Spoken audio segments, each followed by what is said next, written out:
વિદ્યાર્થી મિત્રો, આજે આપણે ધોરણ 7 ની અંદર વિષય ઇંગ્લિશની અંદર પ્રશ્ન નંબર 4C અને D નું સંપૂર્ણ સોલ્યુશન આ વિડીયોમાં આપણે કરવાના છીએ. આગળની વિડીયોમાં આપણે પ્રશ્ન નંબર 4 AB સુધી સંપૂર્ણ સોલ્યુશન કરી ચૂક્યા છે અને અન્ય વિષયના વિડીયો પણ આપણી ચેનલ પર મુકાઈ ગયા છે. તો આપણી ચેનલ ઉપર જઈને તમે જોઈ શકો છો. તો જોઈએ પ્રશ્ન 4C છે, fill in the blanks using the words give in the brackets. પહેલું છે ખાલી જગ્યા, do the children keep their bags, તેમાં આવશે વેર. બીજું છે ખાલી જગ્યા, do the children play in the evening, તેમાં આવશે વેર. ત્રીજું છે ખાલી જગ્યા, કિક્સ ધ બોલ, તેમાં આવશે હુ. ચોથું છે ખાલી જગ્યા, does Mihir buy from the shop, તેમાં આવશે વોટ. પાંચમું છે ખાલી જગ્યા, does Jugal keep his bag, તેમાં આવશે વેર. છઠ્ઠું છે ખાલી જગ્યા, do Raj and Ravi get up every day, તેમાં આવશે વેન. સાતમું છે ખાલી જગ્યા, ડુ ધ ગર્લ્સ ડ્રો, તેમાં આવશે વોટ. આઠમું છે ખાલી જગ્યા, સાઈંગ ભજન્સ ઇન ધ મોર્નિંગ, તેમાં આવશે સિંગ ભજન્સ ઇન ધ મોર્નિંગ, તેમાં આવશે હુ. પછી છે નવમું છે ખાલી જગ્યા, ડઝ રામુ સેલ, તેમાં આવશે વોટ. દસમું છે ખાલી જગ્યા, do the farmers go to there fields, તેમાં આવશે વેન.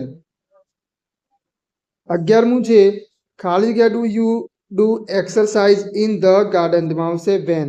12મું છે ખાલી જગ્યા, બ્રિંગ્સ લેટર્સ, તેમાં આવશે હુ. એના પછી ક્વેશ્ચન નંબર 4D એમાં છે read the sentence and from question for the underline words. તો અહીંયા છે ધ ગર્લ્સ, પછી ડ્રવ a rangoli in the classroom, પછી છે ડ્યુરિંગ દિવાળી. તો આપણે એના પરથી આ શબ્દો ઉપરથી આપણે વાક્યો બનાવવાના છે. તો 4 વાક્યો, આ 4 શબ્દ નીચે અંડરલાઇન કરેલી છે, તો એના પરથી આપણે 4 વાક્યો આ રીતે બનાવીશું. પહેલું છે who drew a rangoli in the classroom during Diwali. અહીંયા આપણે પ્રશ્નાર્થ વાક્યો બનાવવાના છે. તો અહીંયા આપણે 4 આ રીતે પ્રશ્નાર્થ વાક્ય બનશે. What do the girls draw in the classroom during Diwali. એના પછી where do the girls draw a rangoli during Diwali.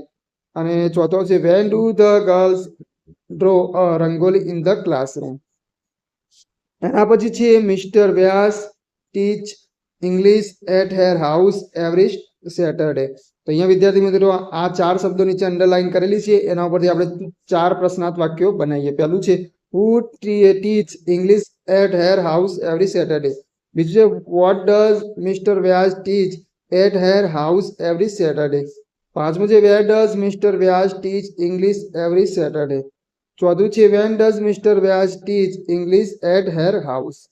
એના પછી ત્રીજું છે the postman comes to the post office at, અહીંયા છે 10 o'clock એવરી ડે. તેમાં આવશે who comes to the post office at 9 o'clock. માફ કરજો, 9 o'clock છે, તો 9 o'clock એવરી ડે. બીજો where does the postman come at 9 o'clock every day.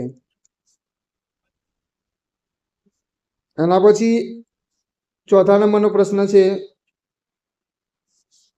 એમાં છે Manan washes his car in the garage every morning. તેમાં આવશે who washes his car in the garage every morning. પછી what does Manan wash in the garage every morning. ત્રીજું છે where does Manan wash his car every morning. પછી છે ચોથું when does Manan wash his car in the garage. એના પછી છે Ramu waters the rose plants in the garden every evening. આપણે લખીશું who waters the rose plant in the garden every evening. એના પછી છે where does Ramu water the rose plants every evening. અને ત્રીજું when does Ramu water the rose plants in the garden. અને ચોથું વાક્ય છે તમારે જાતે બનાવવાનું રહેશે. પછી છઠ્ઠું છે Ankit watches Gujarati movies in the theatre every week. એની ઉપરથી આપણે વાક્ય બનાવીશું who watches Gujarati movie in the theatre every week. પછી what does Ankit watch in the theatre every week. બીજું where does Ankit watch Gujarati movie every week. ચોથું છે when does Ankit watch Gujarati movie in the theatre. સાતમું છે mister Kotak drinks tea in his office at 11 AM. અહીંયા આપણે લખીશું who drinks tea in his office at 11 AM. What does mister Kotak drink in his office at 11 AM. પછી છે where does mister Kotak drink tea at 11 AM. પછી when does mister Kotak drink tea in his office. એના પછી આઠમું છે Deepak sing bhajan in the temple every morning. તો આપણે લખીશું who sing bhajan in the temple every morning. જે what does Deepak Singh in temple every morning. એના પછી where does Deepak sing bhajan every morning. ચોથી છે when does Deepak sing bhajan in the temple. તો વિદ્યાર્થી મિત્રો આગળ નવી વિડીયોમાં આપણે નવા પ્રશ્ન સાથે ફરીથી મળીશું.